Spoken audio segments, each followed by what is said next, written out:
Comic cake design tayo for today's video. Kamusta mga ka-twin bakers? So ito nga yung isa sa mga design na gusto ko talagang itry. Since nag-trending nga to nung una. At meron nga may nag-birthday ngayon dito sa bahay, kaya ito yung napili kong design. At yung cake design nga na yun ay nakuha ko lang kay Google. So yung size nga pala ng cake na ginamit ko dito ngayon ay 8x4, vanilla chiffon, then caramel yung filling. So sa video nga, kung nakikita nyo, hinahati ko siya sa gitna. Kasi kukunin ko yung 1/4 nito since yung cake dun sa Inspire Design ay may hati. So yan, inunahan ko na yung celebrant sa pagsaslice ng cake niya, char. Actually, kanina ko nga lang to ginawa. At ginawa nga namin tong cake na to para sa kasambahay namin dito sa bahay na si Manang Rose. Sa awa nga ng Diyos ay mag-iisang taon na namin siyang kasama sa October. Post kasi ako nun sa FB na naghahanap ako ng helper. Then nirecommend siya sa akin ng kaibigan namin na si Ronalie. Timing din kasi naghahanap din siya ng mapagtatrabahuan dito. Sa lahat nga ng hinar namin na kasambahay, parang si Manang Rose lang talaga yung tumagal sa amin. At sobrang thankful kami doon kasi dito kasi sa loob ng bahay, sa sobrang busy namin ni Vera, hindi na namin maasikaso yung bahay. Lalo na sa pagluluto, paglilinis at paghuhugas sa mga utensils na pinagamitan namin. Kaya kailangan talaga namin ng helper dito sa bahay. Di talaga pwedeng wala. Masasabi kong malaking tulong talaga siya sa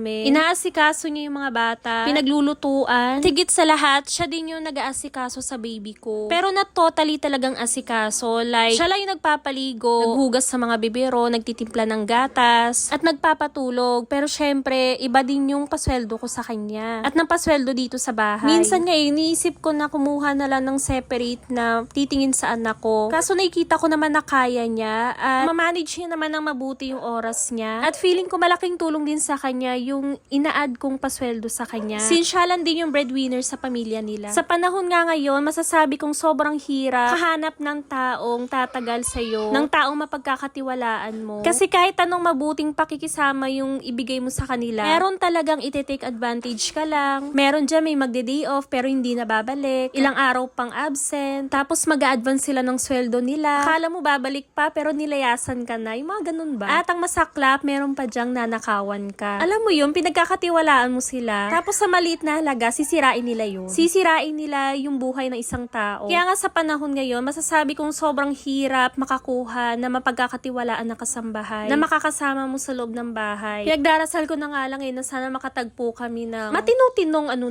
kasambahay, di ba? Maayos naman at nagiging mabuti ka naman sa kanila, pero yung balik sa'yo, no comment na lang. Yung trabaho ng mama namin ngayon, helper. Yung ate ko naman, kasambahay din sa ibang bansa. Wala din naman yung mga trabaho nila, pero nagagawa naman nila na mabuti yung trabaho nila. Bakit may mga ibang tao na hindi nila kayang gampanan yung trabaho nila? Na parang okay lang na mawalan sila ng trabaho. Na in fact, wala naman sila mapagkukuhaan na ibang income, pero hindi nila magampanan ng maayos yung trabaho nila. Kaya ngayong birthday ni Manang Rose, masasabi kong deserve niyo tong cake na to. Sana nga lang hindi siya magbago sa amin. Sobrang hirap pala ng ganitong design, no? Dapat sa mga ganitong design, hindi ka pasmado. So para naman sa kandila, gumamit ako ng Zagos straw. Nilagyan ko lang siya ng icing. Iniisip ko nga na i-fondant na lang, kaso tinatamad ako. So sa last detail nga ng cake, naglagay lang ako ng dedication. Overall, sa pagde-design ng cake, piping bag lang yung ginamit ko. Hindi ako gumamit ng piping tip. Happiest birthday, Manang Rose, and wish you all the best in life. Sana ma-enjoy mo yung araw na to. Bigyan ka pa ni Lord ng malakas na pangangatawan. Lahat ng mga problema mo ay malalampasan mo din yan.